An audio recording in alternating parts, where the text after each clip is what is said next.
MLC అభ్యర్థిగా AP deputy CM Pawan Kalyan సోదరుడు జనసేన నేత నాగబాబు పేరు ఖరారైంది. ఎమ్మెల్యే కోట అభ్యర్థిగా ఆయన పేరును జనసేన అధినేత పవన్ ఖరారు చేశారు. నామినేషన్ వేయాలని నాగబాబుకు ఆయన సమాచారం ఇచ్చారు.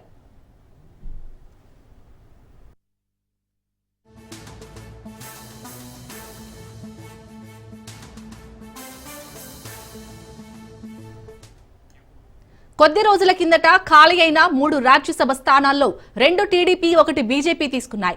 రాజ్యసభ అభ్యర్థుల ఎంపిక సమయంలో నాగబాబును మంత్రివర్గంలోకి తీసుకోబోతున్నట్లు టీడీపీ అధ్యక్షుడు చంద్రబాబు ప్రకటించారు.